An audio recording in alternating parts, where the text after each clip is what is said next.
Daniel Coutu n'a pas de lapin dans son chapeau ni d'assistante sexy. Le magicien qui roule sa bosse depuis 10 ans mise plutôt sur une approche mêlant humour et science. Il s'est d'ailleurs produit un peu partout au pays avec son spectacle Science ou magie. Ruby a rencontré ce magicien entrepreneur. L'être humain qui assiste à un phénomène scientifique puis l'être humain qui assiste à un phénomène magique, les deux ont la même réaction, celle de dire « wow », de s'émerveiller. Ce qui fait que la magie, c'est un excellent outil pour enseigner des choses parce que là, on émerveille, on crée de la curiosité, puis en mode curieux, l'être humain apprend extrêmement bien. Et on maintient l'attention. On maintient l'attention, absolument. Il y a deux positions possibles pour la balle. Elle peut être déçue ou en dessous, elle peut être dessous. Avant, il y avait une troisième position qui était... Mais ça fait mal. Alors les amis, ne faites pas ça à la... Faites-le chez vos amis, mais oui. Le cœur de ma démarche artistique, c'est vraiment de transmettre des connaissances. Moi, dans la vie, j'ai deux choses, apprendre, transmettre, c'est des affaires qui me touchent énormément.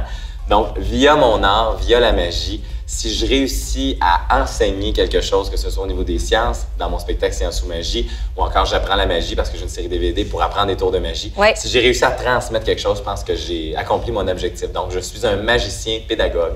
En plus d'être magicien et papa, tu es aussi producteur et directeur artistique des productions Prestigo. Qu'est-ce qui t'a donné envie de te lancer en affaires? Moi, là, quand j'ai créé Science ou magie, je voulais transmettre des connaissances via les arts.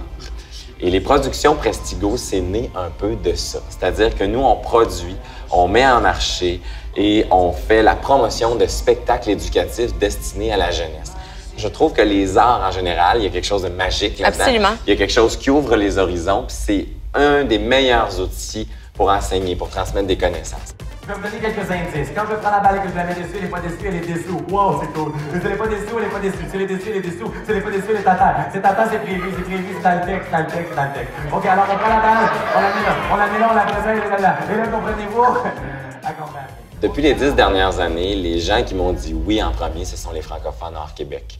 J'ai fait des tournées exceptionnelles en Ontario. Je suis allé au Manitoba, Saskatchewan. J'ai rencontré les gens en Colombie-Britannique. Après ça, on est allé en Acadie. On fait les provinces maritimes. On est allé jusqu'au Labrador. Ce sont les gens qui m'ont dit oui en premier. Et c'est beaucoup rattaché au milieu scolaire. Donc, ce sont des jeunes que j'ai rencontrés, que je connais. Et quand les organisateurs des Jeux de la francophonie canadienne m'ont approché, m'ont dit « Ça te tenterait-tu d'être l'ambassadeur jeunesse? » Instantanément, j'ai dit oui, parce que je me reconnaissais là-dedans, je me sentais utile aussi, parce que les jeunes francophones hors Québec, je connais leur réalité, puis j'en ai été témoin, la bataille pour le français. Donc, c'est une opportunité extraordinaire pour moi de dire aux jeunes Québécois, regardez à quel point la francophonie, elle est vivante. Et bienvenue chez nous à Gatineau. Daniel Coutu, je te souhaite bon succès avec tous tes projets et merci beaucoup de nous avoir rencontrés. C'est un grand plaisir. Merci à toi, Fabien. On prend la carte, on la suit jusqu'au tout dernier moment. Elle est ici, le 6 de trèfle, on la met dans le milieu. On la met dans le milieu du milieu. 1, 2, 3. On claque des doigts et la carte, elle est au top. On peut prendre la carte, on la met par terre. On claque des doigts, elle est au top. Et là, tu peux même prendre la carte. Et ce qui est fou, c'est que toi-même, tu peux la pousser dedans. Vas-y, pousse la carte dedans.